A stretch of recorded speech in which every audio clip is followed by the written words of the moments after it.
ఓం గంగణపతే నమ ఐం సరస్వత్యై నమ శివాయ గురువే నమ జయ గురు దత్తాత్రేయాయ నమ ఆపదారభత్తారం దాతారం సర్వసంపదాం లోకాభిరామం శ్రీరామం భూయో భూయన్మామ్యం శ్రీరామ రామ రామేతి రవి రమే మనోరమే సహస్రనామతుల్యం రామనామవరాన శ్రీమాత్రే నమో నమ జయ గురు దత్తాత్రేయాయ నమ ఓం నమో భగవతే మేధాదక్షిణామూర్తే మహ్యం మేధాం ప్రజ్ఞాం ప్రయచ్చ స్వాహ శ్రీమాత్రే నమో నమ మాతృభ్యో పితృభ్యో ఋషిభ్యో గురుభ్యో నమో నమ యూట్యూబ్ ప్రేక్షకులందరికీ కూడా నమస్కారం అండి. ప్రధానంగా నేనంతా కూడా జ్యోతి సిద్ధాంతిని. నా పేరు పాలపర్తి గురునాథ్ శర్మ.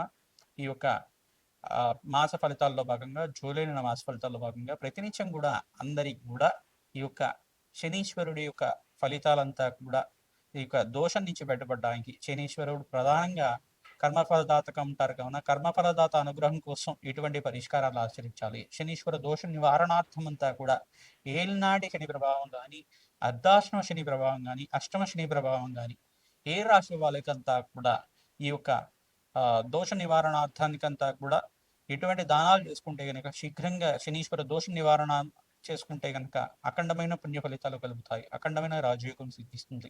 ప్రధానంగా శనీశ్వరుడు అంతా కూడా కర్మ ఫలదాతగా చెప్పడం జరుగుతుంది.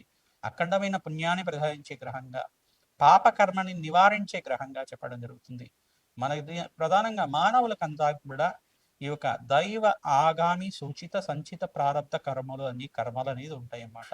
ఆది దైవిక, ఆది భౌతిక, ఆది ఆధ్యాత్మిక అనే కర్మలు అనేది పుణ్య పాప కర్మలు అనేది సహజంగా చేస్తూ ఉంటారు. పూర్వజన్మ ఇతిహాసం ప్రకారం జన్మ జన్మాంతరీషు మహాపాతక దోష నివారణార్థం ఎప్పుడైనా కానీ ఎన్ని జన్మలు ఎత్తున్నా కానీ అటువంటి జన్మల నుంచి ఈ యొక్క దుర్దోషాన్ని నుంచి బయటపడ్డాయి విధంగా జ్యోతిష్య పరిభాషలో అంతా కూడా చెప్తుంటారు. జ్యోతిష్య విధానంలో అంతా కూడా ప్రధానంగా శనీశ్వరుడు కర్మఫలదాతగా ప్రతి ఒక్క జీవి చేసే ఒక కర్మశేషాన్ని అనుభవించే విధంగా చేస్తూ, మరియు ఆ పాపకర్మ అంతా కూడా స్వల్పమైన దోషం నుంచి అంతా కూడా బయటపడే విధంగా, స్వల్పమైన ఈ యొక్క దుఃఖం నుంచి బయటపడే విధంగా అనుభవించే విధంగా చేస్తూ, సకల గ్రహ దోష నివారణ అయ్యే విధంగా, సకల పాపాల నుంచి బయటపడే విధంగా ఈ యొక్క అఖండ పుణ్యాన్ని ప్రసాదించే గ్రహంగా చెప్పడం జరుగుతుంది.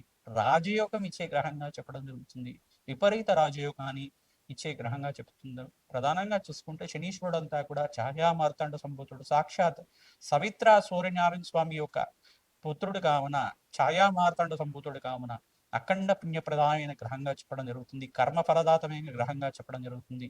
ప్రధానంగా ఉండే ఈ యొక్క న్యాయ నిర్ణేతగా ఉండే గ్రహంగా చెప్పడం జరుగుతుంది. ఎటువంటి ఆయుష్ కారకుడు, ఆయు కారకుడుగా చెప్పడం జరుగుతుంది. ప్రధానంగా చూసుకుంటే శనీశ్వరుడు అంతా కూడా ఈ యొక్క నల్ల నువ్వులను దానం చేసుకోవడం వల్ల, వారి వారి కర్మల నుంచి బయటపడ్డానికి కానీ, వీధ వాళ్ళకి అన్నదానం చేయడం వల్ల అఖండమైన పుణ్యప్రదాయమైన గ్రహంగా మారుతూ ఉంటారు. ప్రధానంగా ఎవరైతే ప్రతినిత్యం కూడా భగవత్ ఆరాధన చేస్తూ ఉంటారో, భగవంతుడి యొక్క ఆరాధన చేయడం వల్ల విపరీతమైన పుణ్య ఫలితాలతోటి, అఖండమైన పుణ్య ఫలితాలతోటి విపరీత రాజయోగాన్ని ఇచ్చే గ్రహంగా చెప్పడం జరుగుతుంది. ప్రతినిత్యం కూడా ఎవరైతే కనుక జగన్మాత అనుగ్రహం కోసం అని చెప్పేసి జగన్మాత ప్రీతికరంగా శ్రీమాత్రే నమః అనే నామాన్ని కానీ, ప్రధానంగా అమ్మవారికి ప్రీతికరంగా ఈ యొక్క ఇటువంటి స్తోత్రాన్ని అయినా కానీ చదువుకున్నా కానీ, ఖడ్గమాల స్తోత్రాన్ని చదువుకున్నా కానీ సకల గ్రహ దోష నివారణ జరగడానికి, ప్రధానంగా శనీశ్వర దోష నివారణ జరగడానికి ఆస్కారం ఉంటుంది.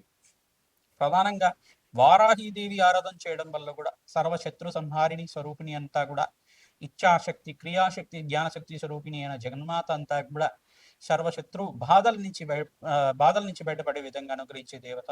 ప్రధానంగా శత్రు భయాల నుంచి, భీతి నుంచి బయటపడే దేవతగా ఉన్న ఈ యొక్క జగన్మాత అంతా కూడా అనుగ్రహం వల్ల సకల శుభాలు కలగాలని చెప్పేసి ప్రతినిత్యం కూడా వారాహిదేవి ఆరాధన చేసుకోవడం వల్ల, ప్రధానంగా ఎవరైతే కనుక కాలభైరవ స్వామి ఆరాధన చేసుకుంటారో, కాలభైరవ స్వామి దేవాలయంలో ఈ యొక్క కాలభైరవ స్వామికి ప్రీతికరంగా భస్మాభిషేకం, ఫలాభిషేకం చేయించుకోవడం, నారికల జలంతో అభిషేకం చేసుకోవడం వల్ల ఏలినాటి శని ప్రభావం నుంచి బయటపడతారు. కొన్ని రాశుల వాళ్ళకి ఈ యొక్క విశ్వసన సంవత్సరాలు అంతా కూడా ఏలినాటి శని ప్రభావం ఉన్నది. ఈ యొక్క కొన్ని రాశుల వాళ్ళకైతే అర్ధాష్టమ శని ప్రభావం కానీ, కొన్ని రాశి వాళ్ళకైతే కనుక అష్టమ శని ప్రభావం అనేది ఉన్నది. కావున ఈ యొక్క శనీశ్వర వీక్షణ అంతా కూడా ఈ రాశి మీద పడతా ఉంది. వీక్షణ గ్రహాల యొక్క దృష్టి కలయిక అంతా కూడా ఇటువంటి ప్రభావం చూపిస్తుంది. జూలై నెల మాస ఫలితాల్లో భాగంగా మేషాది ద్వాదశ రాశుల వాళ్ళకి ఎటువంటి పుణ్య కార్యక్రమాలు, పుణ్య యజ్ఞాది కార్యక్రమాలు చేసుకోవడం వల్ల, నవగ్రహ శాంతి పూజలు కానీ, ఈ యొక్క కాలభైరవ శాంతి యజ్ఞాధికరతలు ఆచరించుకోవడం వల్ల, రాజశ్యామల యజ్ఞాధికరతలు ఆచరించుకోవడం వల్ల, వారాహిదేవి హోమాది కార్యక్రమాలు ఆచరించుకోవడం వల్ల, హనుమత్ మూలమంత్ర విధానంగా, మన్యసూక్త విధానంగా హోమాది కార్యక్రమాలు ఆచరించుకోవడం వల్ల అఖండమైన పుణ్యప్రాప్తితోటి రాజయోగం సిద్ధించడానికి శనీశ్వరుడు అనుగ్రహం కట్టుకుని ఎటువంటి పూజలంతా కూడా ఆచరించాలి, ఎటువంటి దానాలు చేసుకోవాలి, ప్రధానంగా శనీశ్వరుడు యొక్క ఈ యొక్క వీక్షణ నుంచి ప్రధానంగా శనీశ్వరుడు యొక్క అనుగ్రహం కోసం ఎటువంటి దానాలు ఆచరించుకోవడం వల్ల శుభ ఫలితాలు పొందుతారు. ప్రధానంగా చూసుకుందాం, ప్రధానంగా మేషాది ద్వాదశ వారికి ఈ యొక్క జూలై నెల మాస ఫలితాల్లో భాగంగా శనీశ్వరుడు అనుగ్రహం కోసం ఎటువంటి పరిష్కారాలు, ఎటువంటి రెమెడీస్ అంతా కూడా పాటించాలి. ప్రధానంగా చూసుకుంటే ప్రధానంగా ఈ యొక్క గోచారరీత్యా గ్రహాల యొక్క స్థితి, గతి, కలియిక, వీక్షణ అంతా కూడా ఏ రకంగా అంతా కూడా ఈ యొక్క జూలై నెల మాస ఫలితాల్లో అంతా కూడా అన్వయం చేసుకోవాలి అనేది చూసుకుందాం. ప్రధానంగా చూసుకుంటే ప్రతినిత్యం కూడా శ్రీరామ జయ రామ జయ జయ రామ రామ నామని అందరూ కూడా జపించడం వల్ల ప్రధానంగా శ్రీరామచంద్రుడు అనుగ్రహం వల్ల సకల గ్రహదోష నివారణ జరుగుతుంది. ప్రతినిత్యం కూడా 108 సార్లు కానీ 1008 సార్లు కానీ ప్రతినిత్యం కూడా శ్రీరామ శ్రీరామ శ్రీరామ నామాన్ని ప్రతినిత్యం కూడా జపం చేసుకోవడం వల్ల అఖండమైన పుణ్యప్రాప్తి కలుగుతుంది, కోటి యజ్ఞాల పుణ్యప్రాప్తి కలుగుతుంది, సర్వగ్రహ దోష నివారణ జరుగుతుంది. కావున అందరికి కూడా శ్రీరామ మంత్ర విశేషాలు అంతా కూడా చెప్తున్నాం. ప్రధానంగా ఈ యొక్క శ్రీరాముడి యొక్క నామస్మరణ మాత్రం చేతిని అఖండమైన పుణ్యప్రాప్తి లభిస్తూ ఉంటుంది. ఎవరైతే కనుక శ్రీరామన్ జపాన్నంతా కూడా ఆచరించుకుంటారో కోటి యజ్ఞాల పుణ్య ఫలితం లభిస్తూ ఉంటుంది. కావున అందరికి కూడా ఈ పరిష్కారం చెప్పడం జరుగుతుంది. ప్రధానంగా శ్రీరామచంద్రస్వామి దేవాలయంలో, సీతారామ దేవాలయంలో అంతా కూడా తులసిమాలను సమర్పించడం వల్ల విశేషమైన పుణ్యప్రాప్తి లభిస్తుంది.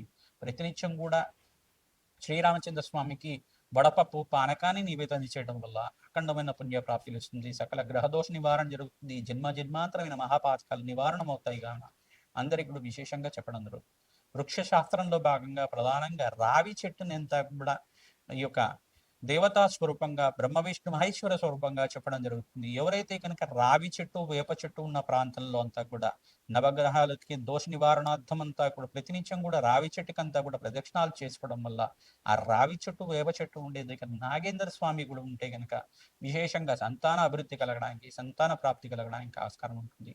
వంశాభివృద్ధి కలగడానికి ప్రధానంగా మానవుల్లో ఉండే నకారాత్మక శక్తి అంతా కూడా, నెగిటివ్ ఎనర్జీ అంతా కూడా నివారణ కలగడానికి ఆస్కారం ఉంటుంది. రావి చెట్టు అంతా కూడా పాజిటివ్ ఎనర్జీ వచ్చే విధంగా, కాస్మిక్ ఎనర్జీ ఇచ్చే విధంగా, ప్రధానంగా దైవికమైన శక్తి అంతా కూడా ఆవహించి ఉంటుంది. అక్కడ శక్తి అనేది బాగా ప్రబలంగా ఉంటుంది, విపరీతంగా ఉంటుంది. ఆ శక్తి అంతా కూడా మానవులకి చాలా అవసరంగా ఉంటుంది. కావున నీ యొక్క కష్టాన్ని కానీ, బాధలు కానీ ఆ చెట్టు దగ్గర ప్రధానంగా వృక్షరాజం దగ్గర ఓం నమో భగవతే వృక్షరాజాయ నమ నామంతో ప్రతినిత్యం కూడా శ్రీరామ జయ రామ జయ జయ రామ రామ నామంతో కానీ, అష్టాక్షరి మంత్రంతో కానీ, పంచాక్షరి మంత్రంతో కానీ మీరంతా కూడా ప్రదక్షిణాలు ఆచరించడం వల్ల, 108 ప్రదక్షిణాలు ఆచరించడం వల్ల మీకుండే నకారాత్మక శక్తి అంతా కూడా పోయి అఖండమైన తేజోవంతమైన జీవితం, పుణ్యవంతమైన జీవితం జీవించడానికి, అష్టైశ్వర్యాలు సిద్ధించడానికి, రాజయోగాన్ని సిద్ధించడానికి ఆస్కారం ఉంటుంది. ప్రతినిత్యం కూడా మేము చెప్పే పరిష్కారాలంతా కూడా ఆచరించండి. మీ జన్మ జాతకమే ప్రధానమైన జాతకంగా ఉంటుంది. కావున మీ జన్మ జాతకంలో ఈ యొక్క ఏలినాటి శని ప్రభావం ఉన్న, అష్టాదశ శని ప్రభావం ఉన్న, అర్ధాష్టమి శని ప్రభావం ఉన్న జప హోమాది కార్యక్రమాలు, దానాది కార్యక్రమాలు చేసుకోవడం వల్ల అఖండమైన పుణ్యప్రాప్తితోటి వంశాభివృద్ధి కలుగుతుంది, ఆకస్మిక ధనలాభం, ధనయోగం సిద్ధిస్తుంది, రాజయోగం సిద్ధిస్తుంది. కావున శనీశ్వరుడు అనుగ్రహం కోసం ఎటువంటి పరిష్కారాలు చేసుకోవాలి, ఎటువంటి స్తోత్రాన్ని పఠించుకోవాలి, ఎటువంటి నామాన్ని ప్రయత్నించుకోవాలంతా కూడా విశేషంగా అందరికీ కూడా విశ్లేషణ చేయడం జరుగుతుంది. మీరంతా కూడా పాటించి జగన్మాత అనుగ్రహం అంతా కూడా పొందుతారని చెప్పేసి చేస్తున్నాం. జయ గురు దత్తాత్రేయ. ప్రధానంగా మేషరాశి జాతకులకంతా కూడా జూలై మాస ఫలితాల్లో భాగంగా శనీశ్వరుడి యొక్క దోష పరిహారార్థం ఎటువంటి పరిష్కారాలు చేసుకోవాలో తెలుసుకుందాం. ప్రధానంగా చూసుకుంటే మేషరాశి జాతకులంతా కూడా విశ్వసన సంవత్సరంలో అంతా కూడా ప్రధానంగా మీనరాశిలో శనీశ్వర సంచారం జరుగుతుంది. కావున మీకంతా కూడా ఏలినాటి శని ప్రభావం అంతా కూడా ప్రారంభమైనది. కావున మీరంతా కూడా ప్రతినిత్యం కూడా తైలాభిషేకం చేసుకోవడం, ప్రతినిత్యం కూడా శని త్రయోదశి రోజున ఈ యొక్క శనీశ్వరుడు ప్రీతికరంగా జప హోమాది కార్యక్రమాలు ఆచరించుకోవడం విశేషమైన పుణ్య ఫలితం వల్ల రాజయోగం సిద్ధించడానికి, ఆకస్మిక ధనలాభాన్ని గణించడానికి ఆస్కారం ఉంటుంది. శ్రమతో కూడిన సంపాదన ఉంటుంది ఈ మాసంలో. మీకంతా కూడా ప్రధానంగా మీకంతా కూడా ఎవరైతే కనుక ఏలినాటి శని ప్రభావంలో అంతా కూడా ఈ యొక్క దోషాన్ని అంతా కూడా అనుభవిస్తున్నారో, ప్రధానంగా శనీశ్వర దోష నివారణార్థం ప్రతినిత్యం కూడా హనుమత్ ఆరాధన చేయడం వల్ల, ఈ యొక్క కాలభైరవ స్వామి ఆరాధన చేయడం వల్ల మంచి ఫలితాలు పొందుతారు. ప్రతినిత్యం కూడా కాలభైరవ స్వామి దేవాలయంలో కూష్మాండ దీపాన్ని వెలిగించడం వల్ల ప్రధానమైన తిథుల్లో అంతా కూడా శ్రేష్టమైన ఫలితాలు రావడానికి, మంచి అఖండమైన అష్టేశ్వరి యోగం సిద్ధించడానికి ఆస్కారం ఉంటుంది. భగవత్ అనుగ్రహం అంతా కూడా పొందడానికి ఆస్కారం ఉంటుంది. కావున అష్టమి తిథుల్లో కానీ, నవమి తిథి కానీ ఏకాదశి వేళల్లో కానీ, పౌర్ణమి వేళల్లో కానీ, ప్రధానంగా అమావాస్య వేళల్లో కానీ, ఈ యొక్క ఆదివారము, గురువారము, శనివారం పూటైనా కానీ, ఈ వారాల్లో కనుక ఖచ్చితంగా ఈ యొక్క కాలభైరవ స్వామి అభిషేకాది కార్యక్రమాలు చేసుకున్న, హోమాది కార్యక్రమాలు చేసుకున్న, కూష్మాండ దీపాన్ని వెలిగించినా కానీ అఖండ పుణ్య ఫలితంతో శనీశ్వర గ్రహదోష నివారణం జరగడానికి ఆస్కారం ఉంటుంది.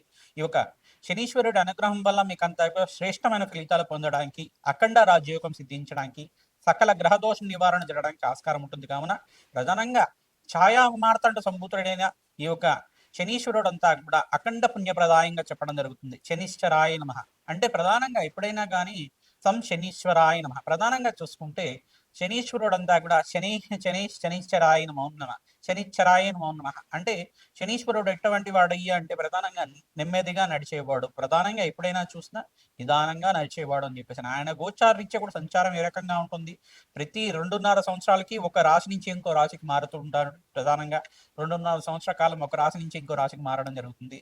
ఇక్కడ వక్రగతి త్యాగం అనేది జరుగుతుంది. వక్రగతి అనేది మొదలైందన్నమాట. ప్రధానంగా వక్రగతిలో అంతా కూడా జూలై మాసంలో అంతా కూడా వక్రగతిలో సంచారం చేయడం, ప్రబలంగా శక్తివంతంగా ఉండడం జరుగుతుంది. కావున వెంకటేశ్వర స్వామి వారి ఆరాధన చేయడం, వెంకటేశ్వర స్వామి వారికి ప్రీతికరంగా ఈ యొక్క పడపప్పు పానకం మరియు లడ్డూలంతా కూడా నివేదన చేయడం వల్ల అఖండ పుణ్య ప్రదాయంగా ఉంటుంది. మీకంతా కూడా వెంకటేశ్వర స్వామి వారి దేవాలయంలో తులసిమాల సమర్పించడం వల్ల, వెంకటేశ్వర స్వామి వారి కళ్యాణాన్ని అంతా కూడా ఆచరించడం వల్ల అఖండ పుణ్య ప్రదాయంగా మారుతుంది. ప్రధానంగా వివాహాది శుభకార్యాలు జరగాలన్నా కానీ యొక్కరంగా ఉంటుంది. ప్రతినిత్యం కూడా లాభాలు గణించడానికి ఆస్కారం ఉంటుంది. కావున మీకంతా కూడా ధనలక్ష్మి కటాక్షం కోసం ప్రతినిత్యం కూడా లక్ష్మీ కుబేర హోమ శాంతి కార్యక్రమాలు, ప్రధానంగా కాలభైర శాంతి హోమాది కార్యక్రమాలు, రాజశ్యామల యజ్ఞాది క్రతువులు చేసుకోవడం వల్ల మంచి ఫలితాలు పొందుతారు. ప్రధానంగా మీరు జాతకరీత్యా కానీ గోచారీత్యా కానీ ఈ యొక్క గ్రహ దోషాలు ఏ రకంగా ఉన్నాయి చూసుకోవాల్సి ఉంటుంది. ఈ యొక్క మేషరాశి జాతకులంతా కూడా ప్రధానంగా చూసుకుంటే బృహస్పతి అనుగ్రహం కోసం దత్తాత్రేయ స్వామి ఆరాధన చేసుకోవడం, దత్తాత్రేయ జపాన్ని ఆచరించడం వల్ల, దత్తాత్రేయాయ స్మరణ మాత్రమే సంతుష్టాయ నమః నామాన్ని చేసుకోవడం వల్ల సకల గ్రహదోష నివారణ చేయడానికి ఆస్కారం ఉంటుంది. మహాకాళి దేవాలయంలో మీరంతా కూడా అభిషేకం, కుంకుమతో అభిషేకం చేయించడం, అమ్మవారికి పసుపుతో అభిషేకం చేయించుకోవడం వల్ల, కూష్మాండ బలిని సమర్పించడం వల్ల అఖండ పుణ్య ప్రదాయంగా ఉంటుంది. కావున ప్రధానంగా గుమ్మడికాయనంతా కూడా అమ్మవారికి సమర్పించడం వల్ల అఖండ పుణ్య ప్రదాయంగా ఉంటుంది. సకల గ్రహదోష నివారణ జరగడానికి ఆస్కారం ఉంటుంది. మహాకాళి పుణ్యక్షేత్రాలంతా కూడా దర్శనం చేసుకోవడానికి ప్రయత్నం చేయండి. సకల శుభాలు గలించడానికి ఆస్కారం ఉంటుంది. శనీశ్వర గ్రహదోష నివారణ జరగడానికి ఆస్కారం ఉంటుంది. కావున అందరు కూడా పరిష్కారం చేసుకోండి. జన్మ జాతకమే ప్రధానమైన జాతకంగా ఉంటుంది. జన్మ జాతకంలో సకల గ్రహదోష నివారణార్థం మీరంతా కూడా జాతకాన్ని విశ్లేషణ చేయించుకోండి. తద్వారా మీకంతా కూడా జప హోమాది శాంతి కార్యక్రమాలు చేసి మీకంతా కూడా తత్తు గ్రహదేవత అనుగ్రహం వల్ల మీకంతా కూడా అఖండమైన అష్టేశ్వర ప్రాప్తి కలగడానికి ఆస్కారం ఉంటుంది. కావున వ్యాపారంలో లాభాలు గణించడానికి ఆస్కారం ఉంటాయి. ప్రతినిత్యం కూడా మీరంతా కూడా అమ్మవారి ఆరాధన చేసుకోవడం వల్ల, ఖడ్గమాల స్తోత్రాన్ని పఠనం చేసుకోవడం వల్ల మంచి ఫలితాలు పొందుతారు. శ్రీరామ జయ రామ జయ జయ రామ రామ నామాన్ని జపం చేసుకోవడం మంచి ఫలితాలు పొందుతారు. శ్రీమాత్రి నమః.